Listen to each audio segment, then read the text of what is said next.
اور نبی اکرم صلی اللہ علیہ وسلم کی صفات، آپ کے اخلاق کا جہاں تذکرہ ہوتا ہے اس پوری محفل کو فرشتے ڈھانپ لیتے ہیں، رحمت کے فرشتے چھا جاتے ہیں۔ یہ میرا اور آپ کا ایمان ہے۔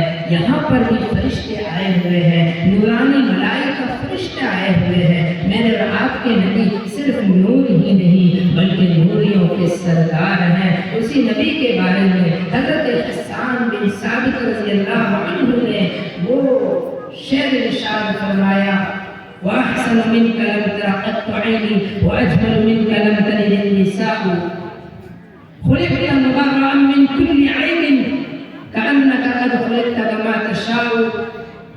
اس کا ترجمہ یہ ہے، آپ بے حد حسین ہیں، آپ جمیل ہیں۔ وَأَحْسَنُ مِنْكَ لَمْ تَرَ قَطُّ عَيْنِي، میری آنکھوں نے آپ سے زیادہ حسین نہیں دیکھا۔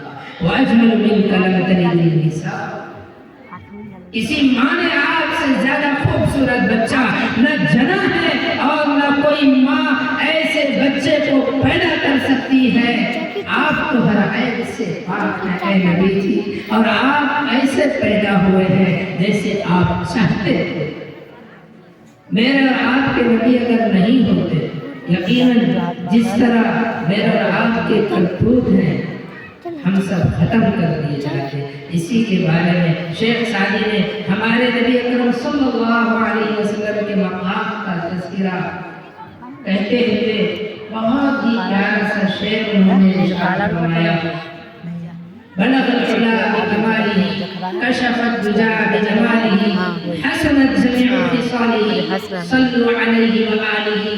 آپ سب کو اس لیے شعر سنا رہا ہوں، یہاں نبی کا تذکرہ ہو رہا ہے، نبی کی ذات تو نہیں آ سکتی ہے، اس لیے کہ نبی کی ذات تو مدینہ منورہ میں آرام فرما ہے، مگر ہمارے آپ کے پڑھے ہوئے درود شریف وہ نبی اکرم صلی اللہ علیہ وسلم کی خدمت میں فرشتے لے کر جاتے ہیں۔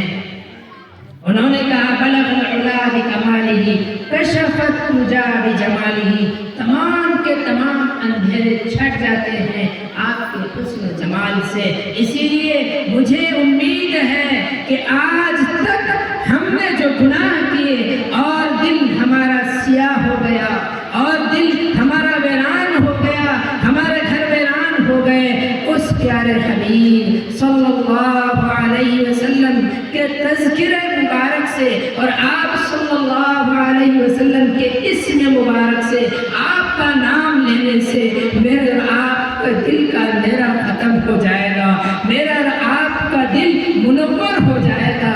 اے پیارے حبیب، میری زبان اس قابل نہیں کہ ہم تیرا نام لے سکیں۔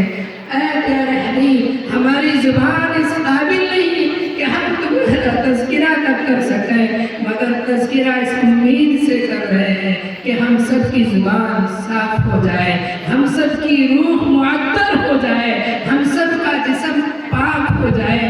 اس پیارے حبیب صلی اللہ علیہ وسلم کو اللہ نے سب سے پہلا جو حکم دیا وہ حکم تھا علم کا، وہ حکم تھا پڑھنے کا، وہ حکم تھا پڑھانے کا۔ اسی نبی نے ارشاد فرمایا، خیرکم من تعلم القرآن وعلمہ، تم میں سے بہترین شخص وہ ہے، تم میں سے بہترین کوالٹی کا، تم میں سے بہترین یعنی بیسٹ، دنیا میں سب سے اچھا پرسن، سب سے اچھا انسان وہ ہے خیرکم من تعلم القرآن وعلمہ، جس نے قرآن سیکھا اور وہ کو سکھایا۔ یہ مکتب میں پڑھنے والے بچے اور بچیاں خدا پاک کی قسم میرے اور آپ کے نبی ان کو سرٹیفکیٹ دے رہے ہیں کہ وہ سب سے بہترین ہیں، سب سے اچھے لوگ ہیں، سب سے معزز ہیں، سب سے احترام کے قابل وہ بچے ہیں، اور ان سے زیادہ احترام ان کے اساتذہ کا ہے۔ یہ میں نہیں کہہ رہا ہوں، یہ اللہ کے نبی کہہ رہے ہیں۔ جو لوگ یہ مکاتب اور مدارس چلاتے ہیں، جو لوگ قرآن پاک کی تعلیم کا انتظام کرتے ہیں اور جو اپنے بچوں کو بچیوں کو بھیجتے ہیں، یا جو اپنے علم کی اور محنت کے خون پسینے کے پیسے لگاتے ہیں، وہ تمام کے تمام بہترین ہیں۔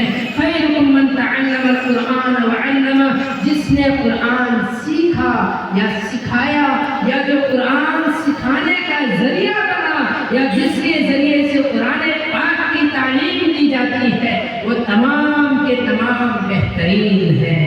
جن کو اللہ کے نبی بہترین کہہ رہے ہو، جن کو میرا آپ کے حبیب بہترین کہہ رہے ہو، ان کا مقام ہمارے لیے کیا ہے؟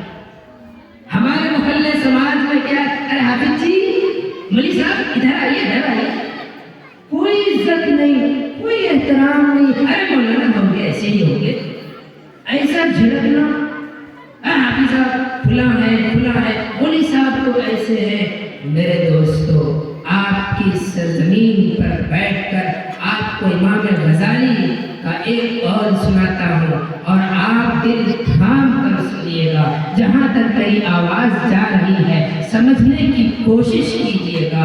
امام غزالی احیاء العلوم میں لکھتے ہیں کہ اگر کسی نے کسی حافظ کی، کسی قاری کی، کسی عالم دین کی، چاہے وہ کیسا بھی ہو، حافظ ہے، عالم ہے، قاری ہے، دین کا داعی ہے، دیندار ہے، کسی بھی حافظ، قاری، عالم، مفتی کی اگر کسی نے ناقدری کی، بدتمیزی کی، تو امام غزالی فرماتے ہیں لکھ لو تمہاری اولاد سے علم اٹھا لیا جائے۔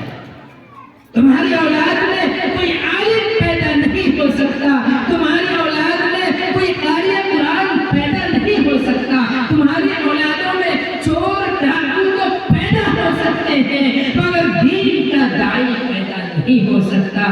یہ میں نہیں کہہ رہا ہوں، امام غزالی کہہ رہے ہیں۔ اس لیے اگر کسی نے بھی ایسی توہین کی ہے، خدا کے واسطے آئندہ توہین نہیں کیجیے گا۔ اس دنیا میں بھی آپ کو اس کی توہین کی سزا ملے گی اور آخرت میں بھی ملے گی۔ ان کا